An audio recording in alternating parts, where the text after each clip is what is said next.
Étienne Chouard. Je pense que c'est une erreur de penser que les politiques sont impuissants ou incapables ou ne comprennent pas, en faisant comme s'ils servaient l'intérêt général. Et pour servir l'intérêt général, effectivement, ils ne sont pas bons. Si on renverse la perspective en comprenant que finalement ces gens-là servent les intérêts de ceux qui les ont fait élire et qui sont les 1% les plus riches de la population, à ce moment-là, ce n'est pas du tout une catastrophe. Vous parlez de catastrophe, mais c'est une réussite formidable. Tout se passe comme prévu. La sécurité sociale est détricotée, le chômage se porte à merveille, ce qui permet de tenailler les salaires et d'avoir des bas salaires, donc des hauts profits. Donc tout se passe bien, en fait, du point de vue des 1% qui se gavent comme jamais. Les banques qui devraient être en prison pour faillite frauduleuse, leurs patrons se font mieux payer que jamais et arrivent maintenant au gouvernement des différents pays. Je trouve que la situation n'est pas du tout catastrophique pour ceux qui financent les campagnes électorales des élus. Et je trouve que là, de ce point de vue, c'est assez logique. Hollande, il sert les intérêts de ceux qui l'ont fait élire en le faisant passer à la télé, dans les journaux. Et pourquoi une banque achète Libération? Pourquoi une banque achète Le Monde? Pourquoi une banque achète le quart Sud-Est? Pourquoi le Crédit Mutuel achète le quart de la presse quotidienne régionale? C'est pour gagner les élections. Et ensuite, les élus rendent des comptes à ceux qui les font élire. Le problème, c'est que nos élus ne doivent rien aux électeurs. Que vous votiez ou vous votiez pas, c'est pas vous, ce sera un autre. Ceux qui vont voter, c'est ceux qui regardent la télévision, qui sont pas politisés. Il faut qu'ils passent beaucoup à la télévision. Vous regardez les curseurs, c'est incroyable la similitude qu'il y a entre les courbes de passage à la télé et les résultats aux élections.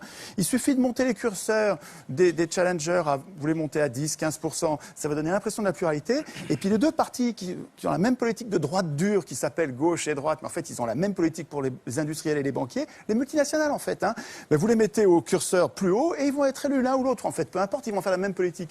Alors évidemment, les gens sont gentils, ils croient les candidats au moment des campagnes électorales, et c'est notre gentillesse qui fait la déception après. Mais enfin, après 200 ans d'échec du suffrage universel, qui permet aux riches d'acheter le pouvoir politique, depuis qu'ils écrivent les constitutions, ces gens-là ont mis en place un système, d'abord censitaire, là au moins c'était clair, et ensuite universel quand ils sont aperçus. Tocqueville disait très tôt, donc début du 19e siècle, il disait « Je ne crains pas le suffrage universel, les gens voteront comme on leur dira ». Et ça fonctionne très bien. Donc, le fait de désigner des maîtres au lieu de voter des lois est une imposture politique. Nous ne sommes pas en démocratie. En démocratie, nous voterions nos lois. Nous-mêmes, un homme, une voix pour voter les lois, pas pour désigner des maîtres. Le fait de nous imposer de désigner des maîtres est une supercherie. Ça donne un résultat plutocratique avec les riches qui dirigent depuis 200 ans. Alors aujourd'hui, on arrive dans une crise parce que le capitalisme n'arrive pas à verser suffisamment de salaire pour vendre leur camelote. Alors effectivement, ils prétendent que le système est en crise comme si c'était un accident. Mais ce n'est pas du tout un accident. Les choses se passent comme d'habitude, avec une impuissance politique. Vous avez raison sur l'impuissance politique, mais cette impuissance politique, elle est programmée. Il y a un endroit où il est écrit que le peuple n'a aucune puissance. Ça s'appelle la Constitution. Le problème, c'est que tout le monde s'en fout. Nous nous foutons de la Constitution. C'est bien fait pour nous. C'est pas la faute des affreux qui dirigent, c'est notre faute à nous de ne pas écrire notre Constitution dans laquelle nous prévoirions notre puissance. Le référendum d'initiative populaire, les élections sans candidat ou les élections avec des primaires et avec l'impossibilité pour les condamnés de se représenter, etc. Notre impuissance tient à notre démission du processus constituant.